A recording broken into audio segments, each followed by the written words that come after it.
and start recording.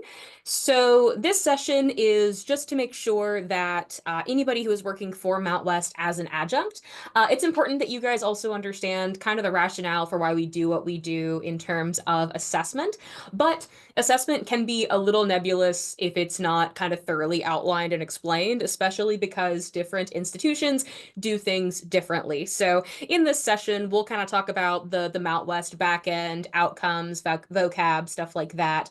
And then Kristen will walk you through an example form, kind of similar to the one that you guys are going to be putting together. Before we get started, though, I know that you've met Kristen before, of course. My name is Morgan Byrne. I'm one of the English professors here at Mount West. I am the director for the Center for Excellence in Teaching and Learning, and I am also one of the co-chairs of assessment. So that is why I am here. That is why you are getting to listen to me as I go through all of this. So let's go ahead and get into what our agenda is going to be looking like for this session. So the first thing we're going to go over is outcomes, and those are specifically the outcomes for this session. So anytime we do any kind of workshop, not usually panel discussions because those are less demonstrations and more discussions, but workshops, informational sessions, things of that nature, we always have set outcomes, very similar to what you see in course syllabi that helps us to evaluate things on the back end. We'll talk about assessment vocabulary. There are a lot of terms associated with assessment. We won't hit all of them, but I am going to hit some of the big ones, the ones that you are most likely to encounter when you are going through the adjunct assessment form. We'll talk about the form itself, and then we'll go over some examples, right? It's one thing to look at a form. It's another entirely to go through and actually complete it and see what needs to be in there. So we'll try to hit as much as possible. So the outcomes for this session are as follows. So for this session, right, by the end of it, you should be able to do the following. Number one, identify key assessment types, so formative, summative, direct, indirect, etc., and associated assessment measures. Two, recognize the importance of assessment in supporting student learning. Mount West has had a really big initiative when it comes to our DFW rates and student success, and assessment is really an integral part of that. And then finally, you should be able to complete the adjunct assessment form. I do want to note it's not due yet. The assessment forms are not going to be due until June 6th, so you've got a good chunk of time.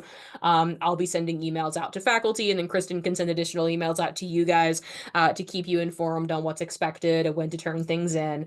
But suffice it to say, the day that we're recording this, it's not due yet, but you will have information about that via email here soon.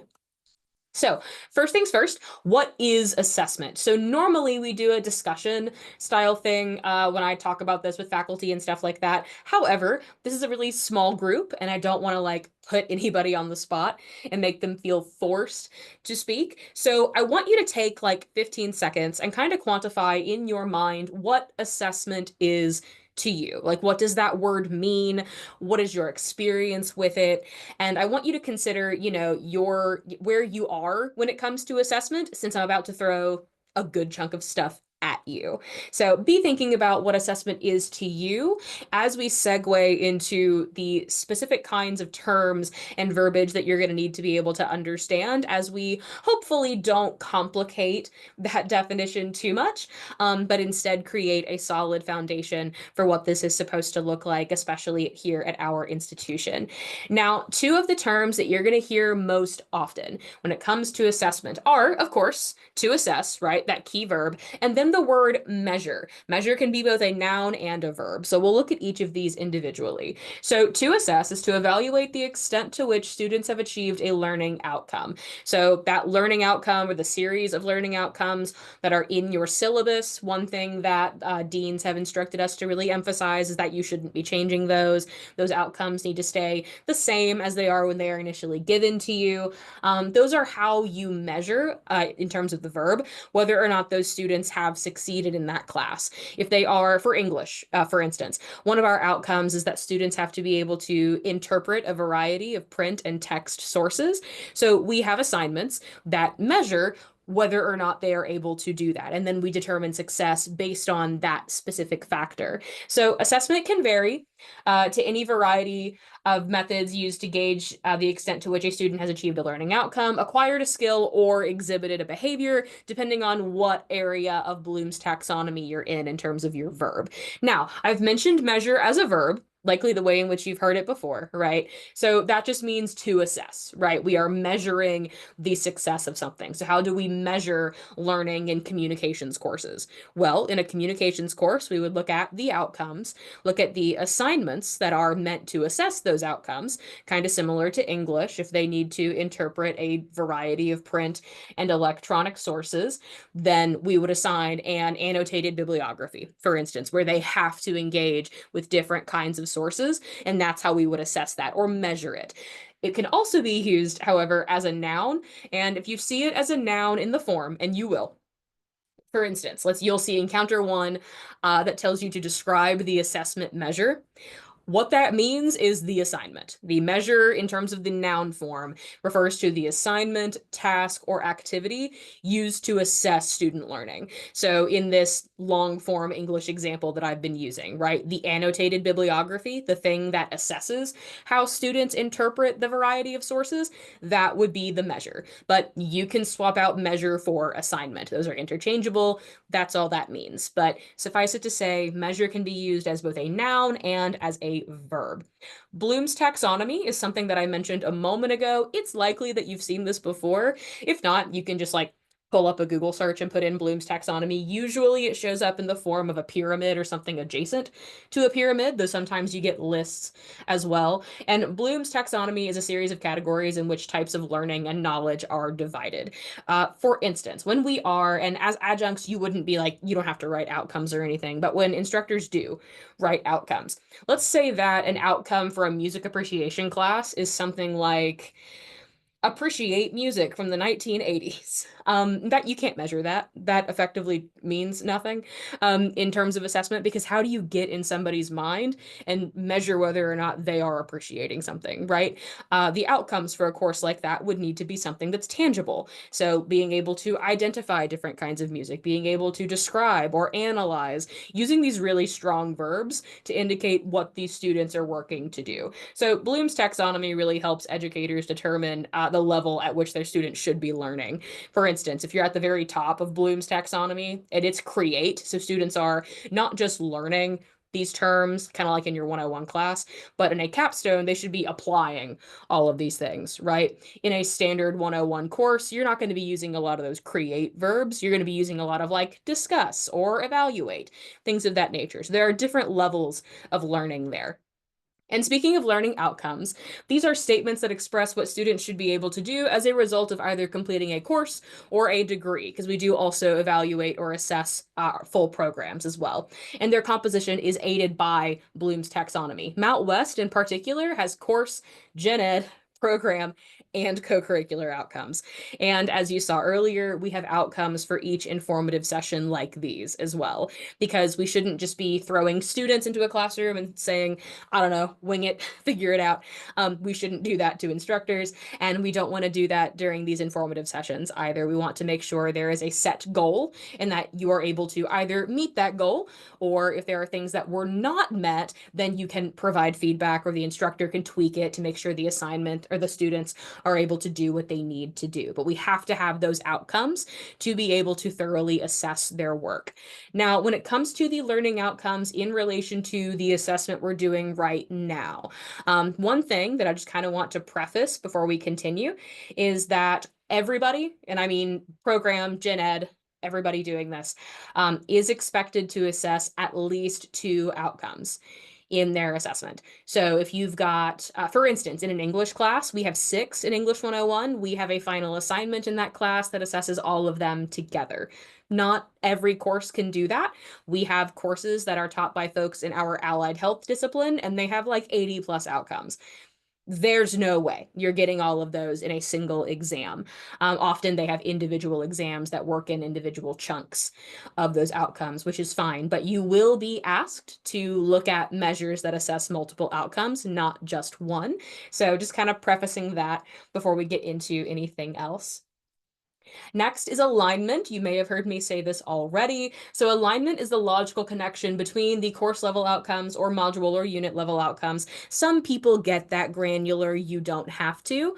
It's just an option. And the assignments used to measure them. So at the very least, course level outcomes and the assignments used to measure those. So like I mentioned earlier, interpreting sources, and annotated bibliography. Another one of our outcomes in English is being able to compose thesis statements, right? So we have not one, but two different essays where students have to do that. And then we have others like the annotated bib that's for research. It's not going to have a thesis, or a narrative that does not have a thesis but meets other elements of our outcomes. So alignment is just how does this assignment match up with this outcome? And one thing that we've found over the course of the last year is that, and this is part of assessment too, is that if you go back and you look at some of your assignments, some of the assignments that you've been doing for the past 5, 6 years may still be working, and they may not be meeting those outcomes in the way that you had maybe initially thought. So it really is a consistent cyclical process. But alignment is just connection between an assignment and an outcome. So being able to justify why that assignment teaches students how to do whatever those outcomes are.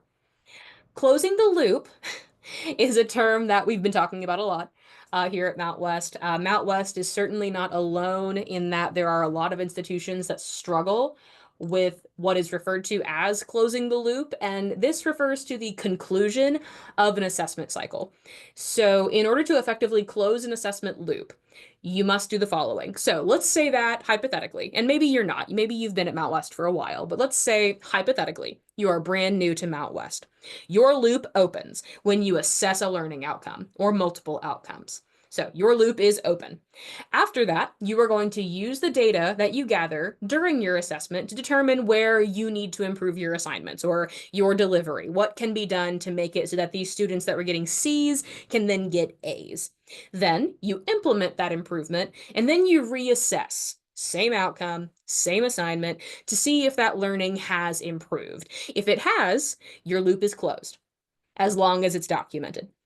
If not, let's say that you make some changes and it didn't work, actually. Maybe the students got from a C to a B, but they're not at an A. They're not where you want them to be, which is fine. That's completely understandable. Your loop is still open. The loop does not close until you have documented that those students and that student learning has improved, and you are in a good spot to go ahead and start assessing something else, likely another set of outcomes within your course. So that documentation part, the filling out the assessment forms and referencing, oh, last semester or a year ago, I said I was going to do this. I did do this. Here's how it helped. That's the part that not just Mount West, but most collegiate institutions struggle with. And that is kind of why we're doing sessions like this. And we're spending a lot of time talking about these forms, because this is how we chart student learning, not just for accreditation, although that is a big part of it, but also because if we want to make sure our student learning and our student success rates are improving, we need to document what's working and what's not, and make sure we're talking about that and making the necessary changes. In terms of assessments, these are like kinds of assignments, right? We have direct and indirect. A direct assessment measures, or a direct assessment measures, sorry, allow students to demonstrate what they know and can do with their knowledge. So we'll look at examples here in a moment. Indirect, however, are based on perceived student learning. Let's go back to that outcome example I talked about earlier, right? Being able to appreciate music from the 1980s. Could you maybe get some information about that admittedly bad outcome through a survey? Yeah, we could get student opinion on something. You could listen to focus groups. Your students could write a reflection. In fact, a lot of classes have students write reflections. Those are good. However, if we're looking at a reflection, right, and I have a lot of students in English classes that are really hard on themselves. They think they are terrible when they are not. I can see where they've met the outcomes, but they're really hard on themselves. So in their reflection, they're saying that they didn't. An indirect assessment cannot give us concrete information on student learning that's been achieved, because it's based on learning that is perceived, things that we think might be true based on surveys, focus groups, etc., but not as concrete as an essay or an exam or one of those larger major assignments that is connected specifically and aligned to an outcome. Similarly, we have formative and summative kinds of assessment. Formative assessment monitors student success as they progress throughout the course. So think of it as knowledge being actively formed. And then summative assesses student success at the end of the course. So like these total sum of learning. So forming and then total sum. A formative assessment might be a discussion board or a rough draft or a proposal. Students working towards being able to put that stuff together, but they're not at the end yet, so they're not doing anything summative. Comparatively, a summative assessment for me in my background would be an informative essay, 4 pages. 5 sources. You have to have citations. You have to have, supporting evidence, all of this stuff that is required because you should have the total sum of that knowledge at this point, and you should be able to apply it. Now, I do have some additional examples just to kind of give you an idea and connect some of the stuff that is termed here with some stuff that you might do already in your courses. So if we're looking at formative assessment as being a crucial component of student success, I want to make sure to speak to, as much as I possibly can, the importance of assignments like this. Are these the assignments that you're going to include in your assessment form? No. They're not. If you are looking to assess how students meet a series of outcomes, but all you're using are discussion boards or surveys, those are up to subjective understanding or discussion of something. Discussion boards are fairly informal, so they're really not going to be hitting the stuff that you need it to in a really cohesive way. But even though you're not using them in the assessment form, they're still a really important part of the larger course ecosystem, right? Something we say at Mount West a lot is assess early and often. And formative assessments help to make that possible. If I, as an English instructor, wasn't using proposals or rough drafts or workshops, I'd have no idea how those students were doing until they got to the final draft. And that's not good because what if they fail? Right? There may have been opportunities for me to get in and help, but I didn't take them because I didn't have any formative assessments. So I'm not saying they're not important. They're super important. They're just not what you're going to use in the assessment form because these forms really need to speak to overall success at the end of the course and not at one specific moment during week 6 or week 7. Some examples of summative assessment, so that total sum of knowledge there at the end, include exams, oral presentations, research essays, portfolios, and final projects. Largely speaking, these are assignments that will require you to look at multiple outcomes. Students have a couple different steps or things they have to include to be able to apply everything that they've learned. That's what we want to focus on when we are writing our assessment reports. Now, I should note that as an adjunct, you're not just kind of being thrown to the wolves. Whoever is over you in terms of the person that you report to, they'll help you. They'll tell you what you should be assessing.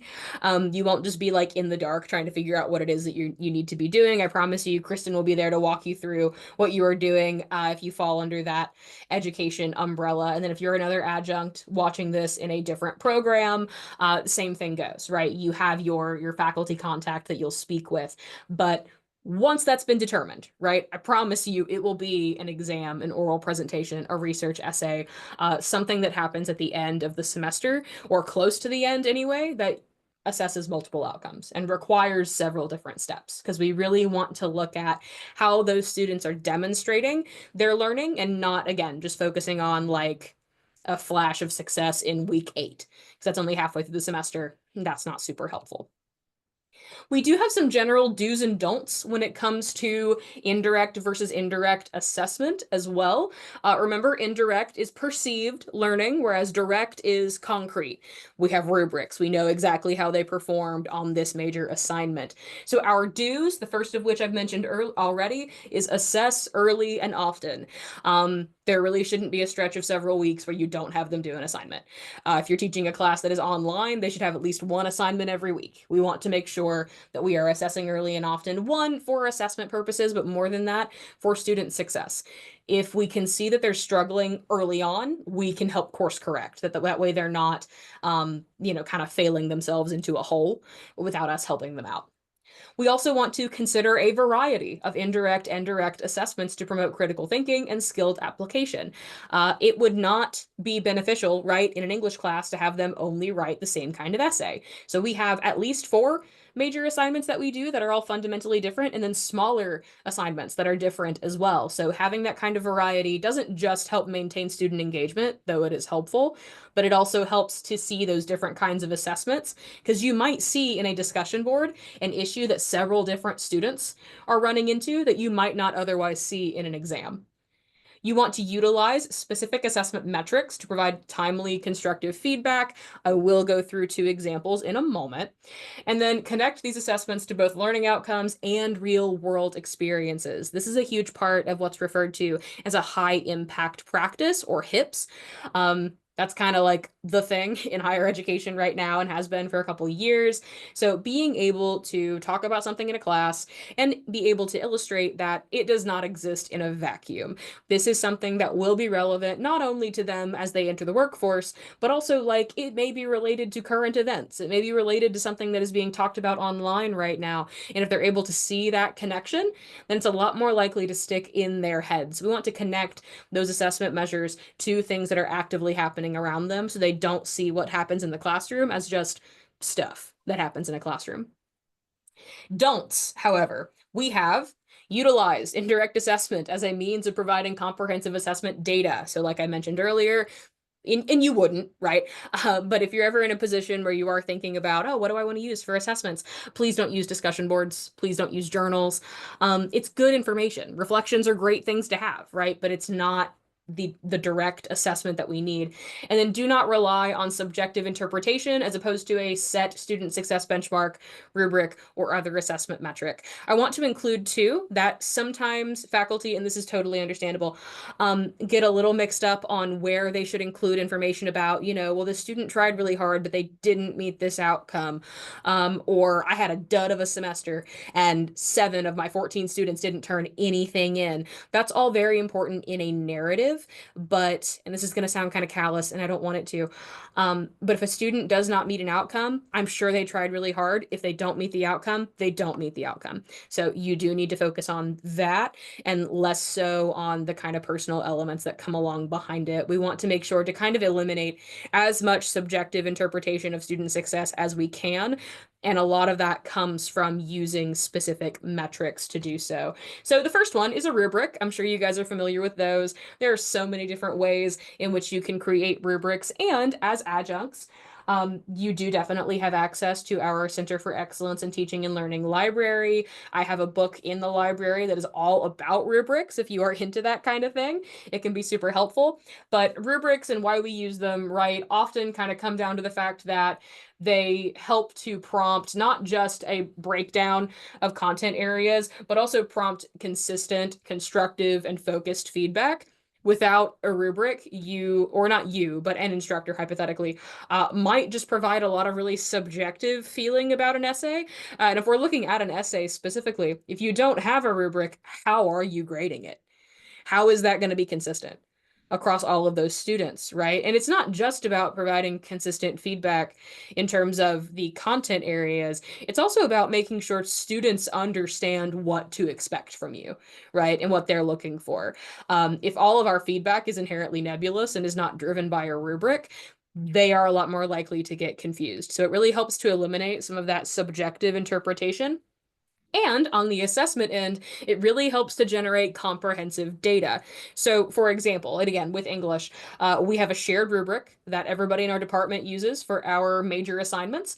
And when it comes through, we all look through individually and say, okay, 80% of my students in this course scored this, and 70% scored this, and break it down by those individual sections in the rubric. We send it off to whoever is authoring our report, because we are a bigger department. There are like 5 of us, and we kind of draw straws to see who's going to write the report. And then whoever's writing it provides comprehensive information about, okay, of our 100 plus students who were in English 101 in the fall, they scored X on thesis statements and Y on supporting evidence. And we're able to do that and then see where we can improve because we have rubric data. You can also incorporate rubrics into Blackboard if you are thinking that's a hassle. I have print rubrics, I hand them back. I understand the rationale for doing that, but I would also recommend if that is an assignment that you are using for assessments, don't do that. Put it in Blackboard instead. The CETL actually has on our YouTube channel, we have a video about rubrics and how to create rubrics in Blackboard. So if that's something you're interested in, I highly recommend checking it out. But this is one of the ways to make sure that we are ensuring student success. Another is through providing student success benchmarks. For example, let's say hypothetically, you are thinking, well, I don't have an essay. I'm using an exam. I can't use a rubric for an exam. And technically you probably could, but there are plenty of cases where in which a rubric is just not gonna be a one size fits all type of deal.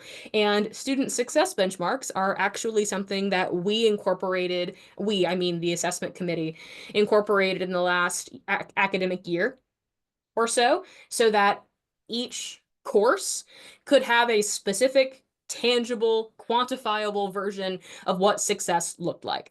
And it is something that is required in the assessment form. So, for example, a student success benchmark might look something like 75% of students will receive at least an 80% on the final. Now, from my perspective, that's kind of low on the spectrum here in terms of like what success could look like. That's another part of setting student success benchmarks is, well, maybe our benchmark was too low. Maybe it was too high. If you went in and your benchmark was 100% of students are going to get a 100%, and we do have some that are like that. We have some in allied health who have, 100% of the students need to get at least an 85 or better, because it's all about being able to pass certification exams. That makes sense. But unless you're in one of those situations, you probably aren't going to be doing something like that. So we want to evaluate our student success benchmarks. What does success look like in your class? And these can help to, of course, quantify and define success in assignments not traditionally scored by a rubric, and then provide a concrete baseline for future improvements. Let's say that you are using this benchmark. 75% of students will receive at least an 80% on the final.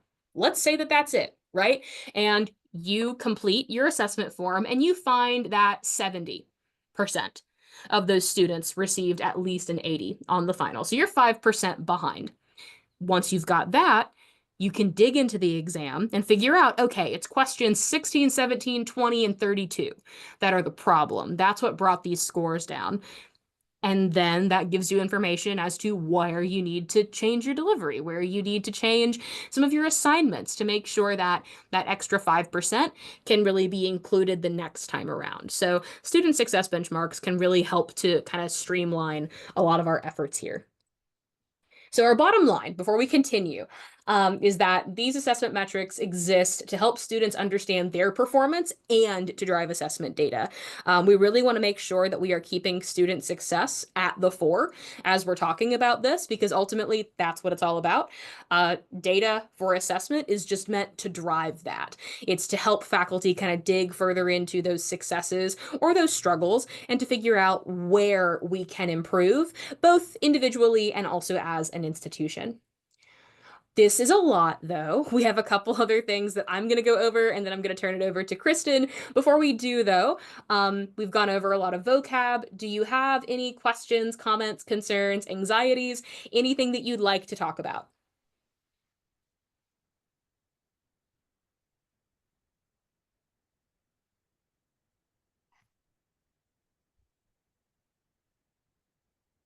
Okay, cool. I am content to keep moving.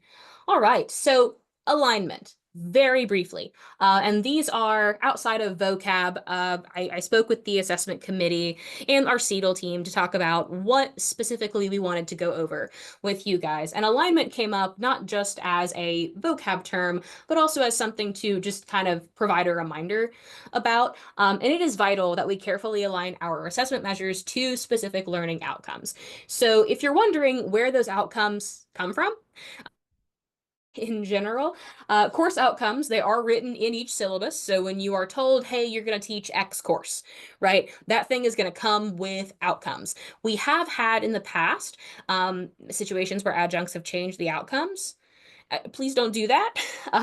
Changes to outcomes must be reviewed and approved by the curriculum committee, and that is something that your full-time faculty, person that you're in communication with, they would be handling that. They would let you know if something was changing, but otherwise, when you are brought on to teach a course, you want to keep those outcomes exactly as they are written. These outcomes also help to guide assessment, of course, right? When you assign a major assignment, it should be measuring at least one of the outcomes. Sometimes I would get, especially as a new instructor, I would get really excited about teaching and think about the stuff that I wanted to talk about. And the stuff I wanted to talk about, especially as someone who doesn't spend the majority of my time teaching theory or advanced fiction, when I wasn't doing those things, I had to just focus on what was in the outcomes. I may have been really jazzed about talking about form and theory, but I needed to focus on thesis statements, citations, stuff like that. So when you think, oh, I'm going to integrate this new assignment, you really need to be careful about what your outcomes are. And does that assignment meet those outcomes? And if it doesn't, it may need to be revised or replaced with something else altogether. You also want to consider, too, for example, your general education outcomes. If your class is, for instance, assessing oral communication, how are students specifically demonstrating that skill? We don't just assess at the course level, we also assess at the general education level. And based on a meeting that I had last semester, I want to go ahead and demystify that just in case. If you are looking at the Mount West syllabus, and underneath the course outcomes, there is a chart that says general education outcomes. And if you are an adjunct, likely that section is like already checked for you, or you're told what to check. That alignment in those boxes demonstrates what general education outcome or outcomes are measured in that class.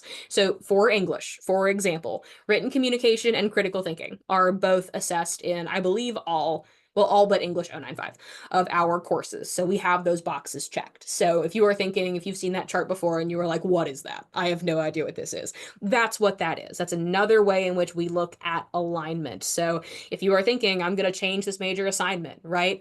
Look at your outcomes, both gen ed and course. Is that assignment going to fit with at least the course outcomes? Because if it does not, it's probably not an assignment that we want to utilize. We also, as committees, talked about stressing the importance of taking attendance as well. Please make sure that you are taking attendance as often as you are able. Attendance can be a key performance indicator in your courses, especially if a student has stopped attending or turning work in, right?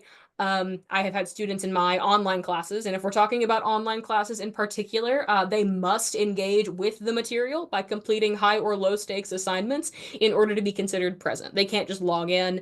That is a Mount West rule that's been in place for years. So we want to make sure that for online classes, they've got at least You one. need me to do anything? I'm sorry, I got. No, you're fine.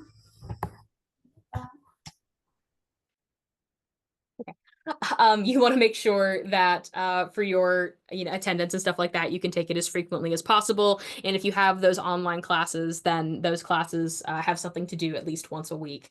That way you can keep attendance consistently. You can also locate Mount West's attendance policy in the syllabus template. Once you get past all of the course related stuff and you scroll to the bottom, there is a section right after IT, I believe, that provides information about Mount West's standard attendance policy. You don't have to adopt the same language. You can be lenient or not lenient or however you want to handle it. It's up to you. I do recommend that you be lenient though. But when you're thinking about attendance in relation to assessment, it is really important that you take it as often as possible. Because if you notice that a student dips out for a week, there might be a way to go ahead and have that conversation with them so that they don't continue to fall behind. And that is also part of assessment because assessment really is just the back end of student success and student learning. So why assess at all? I kind of just said, it's about providing data and supporting student success. But very often, and as somebody who just came back from the Higher Learning Commission conference, talking a lot about assessment and how do we make assessment cool and get people to care about it, why would we go through this, right? Very often there are conversations about, well, is this busy work? Is it too much work?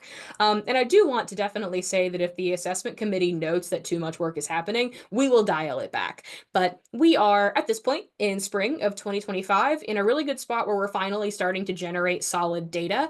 And once we are in another year out, maybe we'll reevaluate, but we are just now really getting to where we need to be. So thinking, oh, is this too much work? As of right now, it's definitely not. But maybe one day it will be.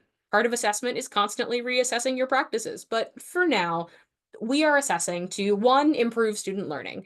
There is a reason why we look at what's working and what isn't, and it's not to make anybody feel bad, certainly not, right? It's to make sure that if something wasn't working, we're able to fix it in the future. We want to make sure that folks feel supported as they go through all of this. So, as the assessment committee, if you've got an issue, we can assist with that. If you are noticing that in your assessment data, students were really tanking it on supporting evidence in their rubric, then that can help you to figure out, okay, how can I improve my instructional materials? How can I improve my delivery, change up my pedagogy to make sure that I am doing what the students really need? And then finally, to generate comprehensive data on said improvements. Because ultimately, especially from an accreditation standpoint, right? If we are looking to prove that we are improving student success, if we are looking to prove that these loops are closing, we have to document it. And that's one of the reasons why I really push for rubrics in Blackboard, having student success benchmarks, stuff like that. Making sure that we've got concrete proof that students started here, but now a year later, they're here because of these changes. So that is a lot of why we really do what we do. Now, at this point, we have some best practices, and I'm going to go ahead and let Kristen go over this. And Kristen, I can toggle between your slides whenever you're finished with each one. Okay, great. So Morgan kind of already addressed these, but I will go over the example for the alignment part because you all that are on here are education, early childhood or elementary ed. So I thought it might be good to see one of those objectives specifically. So examine the standards of ethical behavior in early care and education. So that one was very easy to meet because there's an assignment that is an ethical dilemma that they have to answer based on a solution to an ethical dilemma that I give them. So that shows good alignment because it directly involves ethical dilemmas. And by using examine as the verb there, it really shows that they're able to do it by examining it and then they do a paper on it as well. So another thing is making sure you have more than one objective, though. I think Morgan mentioned that earlier. You want to have at least two. And to be honest, that's something I'm finding on my syllabi with my objectives is that sometimes I don't have two that align super well.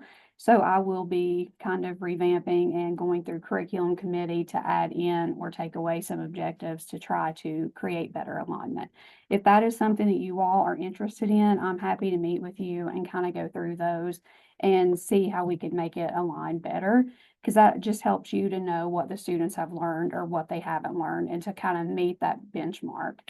As far as attendance, you guys mostly teach hybrid courses or all online. So if it's hybrid, sometimes I think adjuncts don't know. I know when I was an adjunct, I didn't realize this, but if it is a hybrid course, there should be something weekly, and that's how you count the attendance. And if it's an all online course, it's the same thing. And if they don't submit it, they're counted as absent. The other thing is making sure grades are up to date, because not only do you kind of need to see where students are at, because if their grades aren't well, if they're not attending class or not doing their work, you can also flag them. I think I've sent out the link to that before. If you need help with that, I can also help with that. But just make sure, like Morgan was saying earlier, attendance should be weekly as well. You can go to the next one. Communication. So you can either contact me. You all are working with me constantly, so you know who I am. But Kendra Bolin is our chair of the LATS division. So she is also very familiar with assessment, and she specifically works with elementary and ECE. And there is a link to the directory for MCTC. If there's anybody else that you would need to contact, everybody's in there. Morgan's information's in there too. And then this is the actual form that you guys will fill out at the end of the semester. So if you use this link, it should take you directly to the form. It might make you log in with your MCTC email. But it's very basic information of just what the course is and what your outcomes are that you're picking from your syllabus. things like that. But thank you. Yeah, so just kind of chime in really quick. Kristen sent you guys these slides, so that hyperlink that she put in there, it'll just bring you right here. She's gonna walk you through an example, but I just kind of wanted to do a proof of concept. That is gonna be what that looks like. All right, let Thank me change my display settings. And there we go. So this is a copy of an assessment report that I did, I think, about a year ago. And I didn't put a link to it because you would have to have my email. So it's not the best quality, but I did email this. So if you need to pull it up through email, but I'm going to kind of just walk through each question kind of quick as I can, but it's pretty self-explanatory, just your name, the course number, the division. And then you list your course outcomes directly from your syllabus. And of course, again, you're supposed to have at least 2. And then a Gen Ed one that also comes from your syllabus, it should already be marked for you. And I think we mentioned this earlier. Don't change those without, kind of talking about it with either myself, Morgan, or Kendra. And then the measure is, what is the assignment? How are you assessing it? And this one was talking about, this was for a child guidance course. And so the assignment that I looked at was a responsive teacher paper. And a paper was really easy to assess because it's easily accessible with a rubric. And so we mentioned rubrics earlier, and the assessment reports that I did, all of these kind of get some scoring at the end. And the ones that had a rubric, I scored pretty decent on. And then the ones that I didn't, my scoring was not well, because if you don't have a way to measure it, then it's not really going to be effective or accurate. And what I've also found, being completely honest, is if I didn't give a rubric, but I had great guidelines, it didn't matter. It was really surprising to me when I did my assessment reports that students really rely on those rubrics, because honestly, they look at that, I think, in my opinion, more than they look at all the guidelines. They kind of use the rubric as their guideline because that's where they know their grade's coming from. So just kind of keep that in mind. And if you need help with rubrics, I've struggled with rubrics in the past, and we've done some trainings on rubrics here recently. And I feel like I've learned a lot. I'm not an expert, but if you wanted me to help you with a rubric, I'm happy to do that. But that's, you're measuring here the assignment, and that's what you're talking about there. And then, of course, you're going to put, if you use a rubric, hopefully, yes. Then you set your benchmark. I think about an 80 to 85% is a good measure. That really sets it up to be a successful benchmark. And then you just put a link to your rubric and however you assessed it. And I think you can even put more links to where you can even put the guidelines and anything else that you gave students. And so when you put the results in here of the measure, you're just putting the results of the assignment. And so this just gives a distribution of the paper with the grades. So 3 students made a 90 to 100, so on and so forth. And honestly, I pulled this out of the results center in Blackboard. If that's something you're interested in doing, I can also help you with that. It's pretty easy to find it. But I do know we've talked a lot about not just necessarily putting grades. So I think it's important to maybe add a little bit of a narrative to support why the grades were what they were. Just as an example, if there was a student that scored an F or a D, it's okay to put a narrative in there of they scored it, an F because they just didn't do the assignment. That really shows that that was something, out of our control. And then what do the results indicate about the student's performance? So with this one, I just talked about it didn't meet the benchmark that I had set according to the grades from the rubric. And so it just talks about the students that got a C, they lost points for grammatical errors. So again, this is giving a pretty good narrative of why they got the grades they got. And it goes on to say the works cited page and text citations. This is a really good way to see exactly the grade feedback of why did they get this and what can I do to kind of change that to make improvements. which is kind of what we're talking about again with 12 is why did students not meet the benchmark? And I just I was a little bit redundant here, but I give a breakdown of the grade again of why. And then I also go on to say that the loop is not closed because that benchmark was not met. In order for the loop to be closed, you would want that benchmark to be successfully met, and then you could assess a different assignment in the future. But with this one, I will reassess because the benchmark was not what I had hoped for it to be. And then the improvement maintenance plan, to me, this one is, I'm not going to say the most important, but for an instructor standpoint, it felt like it was to me that, what is my plan to improve this? How am I going to do better? What changes can I make to make students be more successful with this? So I talked about how I plan to change the scoring of the assignment. I made it worth more points, and I'm going to require a writing center visit. If you guys have not used the writing center visit for any assignments, I highly recommend, because what I do is if I require that, that cuts down on grammatical errors. They learn more about citations, and they get so much feedback that their work is always better. And I always tell them, though, don't go in there expecting them to just fix grammatical errors. That's not what they're there for. I tell them to take in the instructions, and then the writing center coordinator, Chris Pruitt, is wonderful. He will keep a list for you of everybody that did a visit, and you can just go in and give them points for doing the visit, or if they didn't do it, you can either give partial points if they were late, or you can just give no points. But most students will use that, and any assignment that I've used the writing center visit, 4 points has always been successful. Papers are always better. So, then you just talk about the semester that you'll make these changes and when I'll reassess. So you get some scoring back after the assessment committee here goes through, they score these. And so this just shows my scoring. You're scored on the course learning outcomes, outcome measure, the data, and the analysis of the data. And again, it all comes down to alignment, appropriate outcomes. Did you come up with a good plan for improvement if you didn't meet the benchmark and things like that? So you also get scored on your improvement plan, which again, I think was highly important. And then you get some feedback. So here they're just talking about the outcomes were great.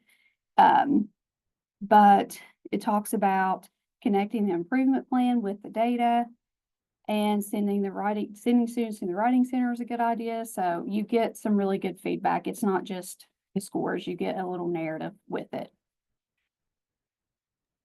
Yeah, and I want to kind of reiterate that as well. We're trying to make it so that assessment is less of a vacuum or a monolith, or a void where in which you submit a bunch of stuff and then never hear from us again. So I just took over as assessment chair, and one thing that I've been trying to really stress is that faculty need to get feedback. So we do the same thing with adjuncts, and usually when we do adjunct feedback, we just send that off to, your chair or your faculty contact, your mentor, and then they'll send that along to you. So you guys can expect that probably around July-ish. No, maybe a little earlier than that, actually, depending on how long the assessment committee takes, since these forms are going to need to be completed by June 6th, and then June 9th, I'm going to compile them, send them out to the committee. We're going to bring the committee in for a day, to just kind of review them like we used to do with general education portfolios. But we'll always make sure that you get feedback, and if you have questions about any of it, you are always more than welcome to ask. And again, just kind of as a proof of concept here, in this form, when you open it, for each individual section, like Kristen showed you, since it is broken down into those individual sections, you will have to fill out, I'll put some gibberish in here, each portion before you continue, because every single one is required. And when it comes to adjuncts specifically, there are some like more granular questions that we've kind of spared you from, but the highlights that Kristen hit are all the ones you'll have to do. So all of that basic information, describing your measure, put some gibberish in there, your benchmark, your percentage, your struggles, your data, all of that information is still stuff that you will have to put in. So hopefully this kind of works to demystify some of that process, or at least I certainly hope it does, because that ultimately is our goal in doing all of this, is making sure that you guys understand how to complete all of it and that you're comfortable with it. So I would love to turn it over to you guys, the attendees. What questions, comments, concerns, anything that we've gone over up to this point, is there anything that you are concerned about, have questions about, etc., that you would like to go over?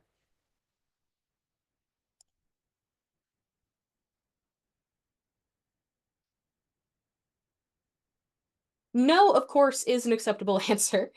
But I think I missed out putting this in the slide, so I'm going to go ahead and pull up a different slide so I can grab feedback on this every time that we do any kind of informative session, workshop, etc.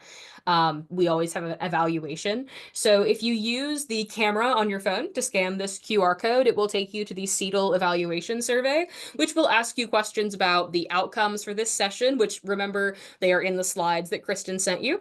And you'll be able to evaluate your presenters, the materials you were given, to make sure that when we do another session like this for other adjuncts, we're able to provide more information, less information, whatever it is you guys felt was working or not working. And I won't ask you to, provide any feedback on that to me right now. I wouldn't put you on the spot, but I do ask that you use that QR code to complete that CETL evaluation survey, because we would really appreciate it.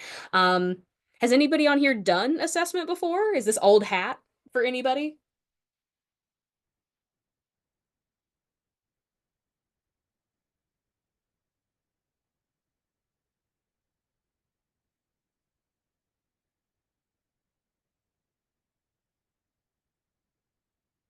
Fair enough. I get it. It's close to 5. Okay. Oh, we have a comment here in the chat. Sarah says, I have a few times. Cool. I don't want to put you on the spot, but does this mesh with some of the stuff that you've gone over before, Sarah?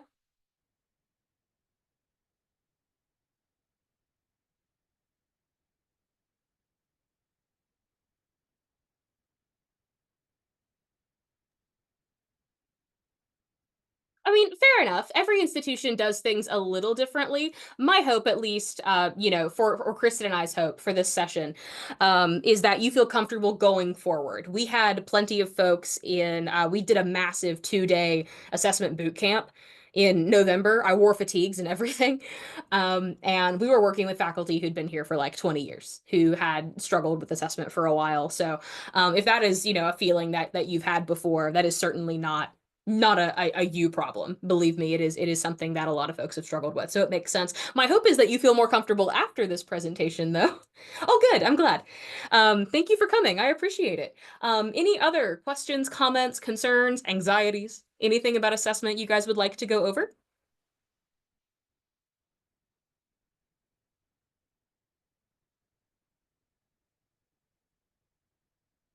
All right, then I'm going to go ahead and stop our recording. Thank you all for being here. Kristen, do you have any final remarks you'd like to make? I don't think so. Just thanks for attending, guys. Thank you guys so much. Have a great day.